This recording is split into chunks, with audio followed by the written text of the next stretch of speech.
Welcome to the Enchanted Library, where we turn the pages of books, beautiful and old, living and magical. It's time to curl up, get cozy, and join us on an adventure.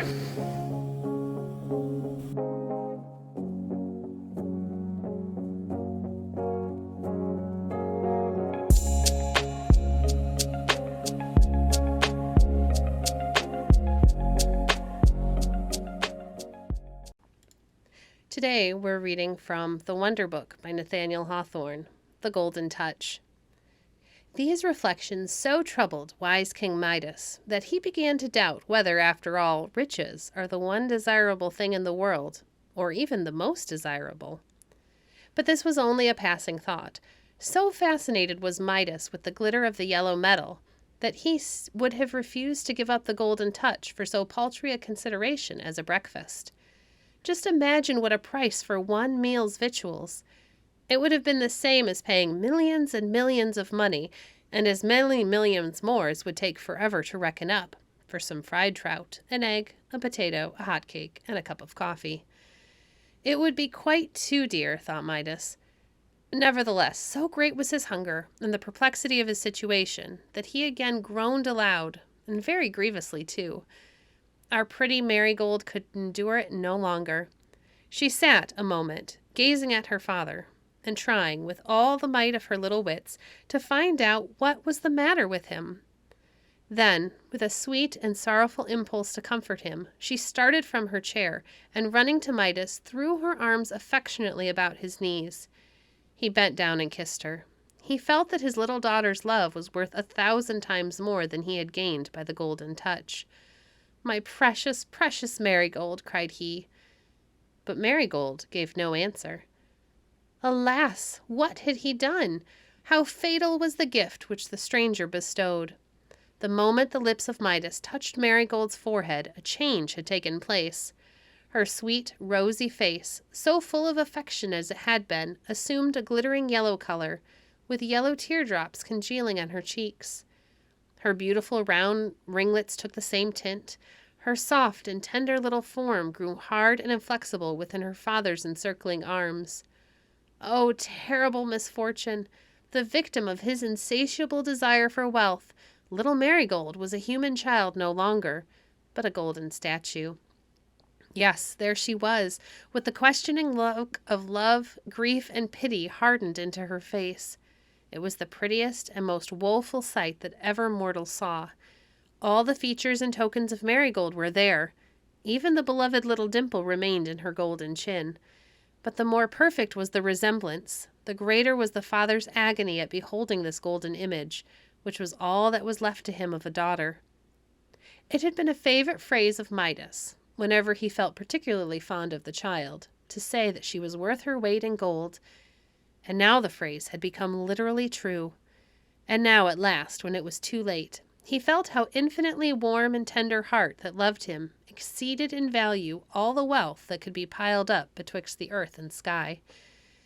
It would be too sad a story if I were to tell you how Midas, in the fullness of all his gratified desires, began to wring his hands and bemoan himself, and how he could neither bear to look at Marigold, nor yet to look away from her. Except when his eyes were fixed on the image, he could not possibly believe that she was changed to gold. But stealing another glance, there was the precious little figure, with a yellow teardrop on its yellow cheek, and a look so piteous and tender that it seemed that if the very expression must needs soften the gold and make it flesh again. This, however, could not be. So Midas had only to wring his hands and wish he was the poorest man in the wide world, if the loss of all his wealth might bring back the faintest rose color to his dear child's face. While he was in this tumult of despair, he suddenly beheld a stranger standing near the door. Midas bent down his head without speaking, for he recognized the same figure which had appeared to him the day before in the treasure room, and bestowed on him this disastrous faculty of the golden touch. The stranger's countenance still wore a smile, which seemed to shed a yellow luster all about the room, and gleamed on little Marigold's image, and all the other objects that had been transmuted by the touch of Midas. "Well, friend Midas," said the stranger, "pray how do you succeed with the golden touch?" Midas shook his head. "I am very miserable," said he. "Very miserable indeed," exclaimed the stranger. "And how happens that? Have I not faithfully kept my promise with you? Have you not everything your heart desires?" "Gold is not everything," answered Midas, "and I have lost all my heart really cared for." "Ah, so you have made a discovery since yesterday?" observed the stranger. "Let us see, then. Which of these two things do you think is really worth the most? The gift of the golden touch, or one cup of clear, cold water?" "Oh, blessed water!" exclaimed Midas. "It will never moisten my parched throat again." "The golden touch," continued the stranger, "or a crust of bread?" "A piece of bread," answered Midas, "is worth all the gold on earth." "The golden touch?" asked the stranger. "Or your own little Marigold, warm, soft, and loving as she was an hour ago?" "Oh, my child, my dear child!" cried poor Midas, wringing his hands.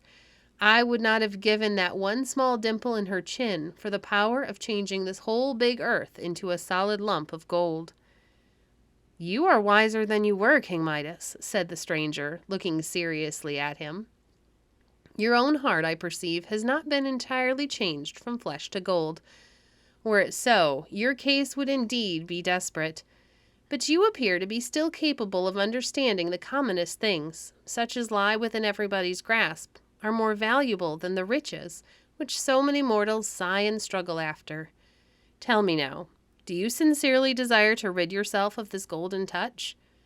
"It is hateful to me," replied Midas. A fly settled on his nose, but immediately fell to the floor, for it too had become gold. Midas shuddered. "Go then," said the stranger, "and plunge into the river that glides past the bottom of your garden. Take likewise a vase of the same water, and sprinkle it over any object that you may desire to change back again from gold into its former substance. If you do this in earnestness and sincerity, it may possibly repair the mischief which your avarice has occasioned." King Midas bowed low, and when he lifted his head, the lustrous stranger had vanished. Now, you will easily believe that Midas lost no time in snatching up a great earthen pitcher. But alas me, it was no longer earthen after he touched it, and hastening to the riverside. As he scampered along and forced his way through the shrubbery, it was positively marvelous to see how the foliage turned yellow behind him, as if the autumn had been there, and nowhere else. On reaching the river's brink, he plunged headlong in, without waiting so much as to pull off his shoes. "Poof, poof, poof," snorted King Midas, as his head emerged out of the water. "Well, this is really a refreshing bath, and I think it must have quite washed away the golden touch. And now for filling my pitcher." As he dipped the pitcher into the water, it gladdened his very heart to see it change from gold into the same good, honest earthen vessel which it had been before he touched it.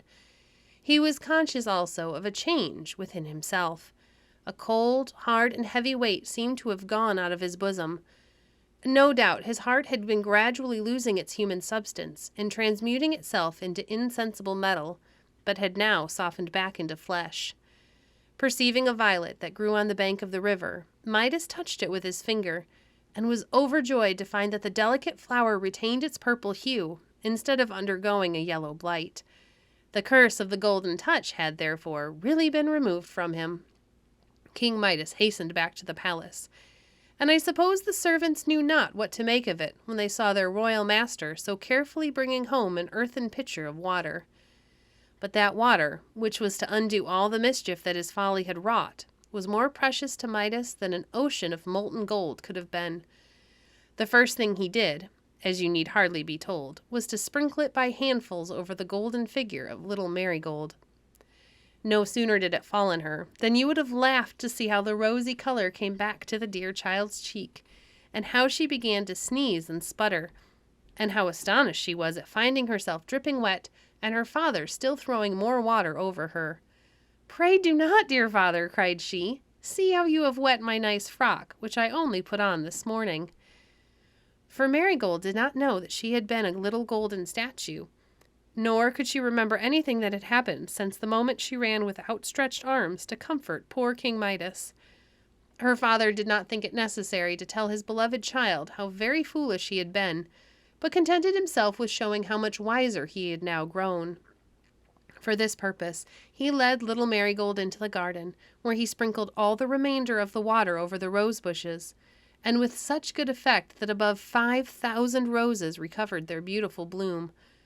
There were two circumstances, however, which, as long as he lived, used to put King Midas in mind of the Golden Touch.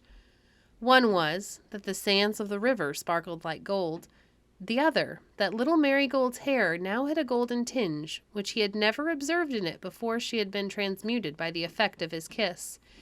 This change of hue was really an improvement, and made Marigold's hair richer than in her babyhood. When King Midas had grown quite an old man, and used to trot Marigold's children on his knee, he was fond of telling them this marvelous story, pretty much as I have told it now to you, and then he would stroke their glossy ringlets and tell them that their hair, likewise, had a rich shade of gold which they had inherited from their mother. "And to tell you the truth, my precious little folks," quoth King Midas, diligently trotting the children all the while, "ever since that morning, I have hated this very sight of all other gold, save this."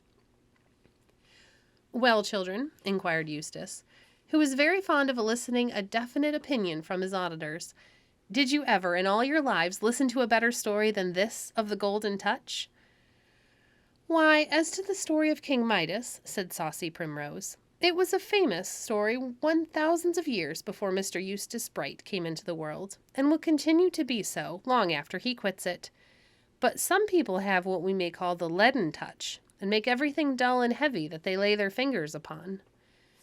"You are a smart child, Primrose, to be not yet in your teens," said Eustace, rather taken aback by the piquancy of her criticism. "But you well know, in your naughty little heart, that I have burnished the old gold of Midas all over anew, and have made it shine as it never shone before. And then that figure of Marigold, do you perceive no nice workmanship in that? And how finely I have brought out and deepened the moral. What say you, Sweet Fern, Dandelion, Clover, Periwinkle? Would any of you, after hearing the story, be so foolish as to desire the faculty of changing things to gold?" "I should like," said Periwinkle, a girl of 10, "to have the power of turning everything to gold with my right forefinger, but with my left forefinger I should want the power of changing it back again, if the first change did not please me. And I know what I would do this very afternoon."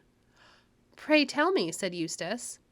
"Why," answered Periwinkle, "I would touch every one of those golden leaves with the tree on my left forefinger, and make them all green again, that we might have the summer back at once, with no ugly winter in the meantime." "Oh, Periwinkle," cried Eustace Bright, "there you are wrong, and would do a great deal of mischief. Were I Midas, I would make nothing else but just such golden days as these over and over again, all through the year. My best thoughts always come a little too late. Why did I not tell you how old King Midas came to America and changed the dusky autumn, such as it is in other countries, into the burnished beauty which here it puts on? He gilded the leaves of the great volume of nature." "Cousin Eustace," said Sweet Fern, a good little boy, who was always making particular inquiries about the precise height of giants and the littleness of fairies, "how big was Marigold, and how much did she weigh after she was turned into gold?" "She was about as tall as you are," replied Eustace, "and, as gold is very heavy, she weighed at least 2,000 pounds, and might have been coined into 30 or 40,000 gold dollars. I wish Primrose were worth half as much.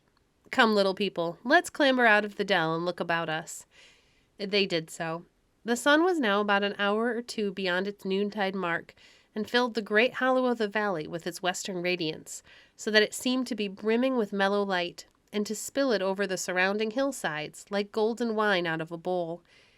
It was such a day that you could not help saying of it, "There never was such a day before," although yesterday was just such a day, and tomorrow will be another just such. But there are very few of them in a 12-month circle. It is a remarkable peculiarity of these October days, that each seems to occupy a great deal of space, although the sun rises rather tardily at that season of the year, and goes to bed, as little children ought, at sober 6 o'clock, or even earlier. We cannot therefore call the days long, but they appear, somehow or other, to make up for their shortness by their breadth.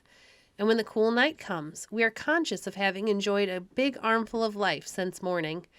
"Come, children, come," cried Eustace Bright. "More nuts, more nuts, more nuts. Fill all your baskets, and at Christmas time I will crack them for you and tell you beautiful stories." So away they went, all of them in excellent spirits, except little Dandelion, who, I am sorry to tell you, had been sitting on a chestnut burr and was stuck as full of a pincushion of its prickles. Dear me, how uncomfortably he must have felt. Thank you for joining us today.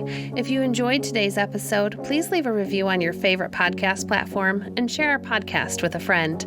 Visit our website at www.enchantedlibrary.net to see our past books or to connect with us on Facebook. If you'd like to support the work we do, you can visit our Patreon page at patreon.com/enchantedlibrary. We appreciate your support. Until next time, friends, happy reading.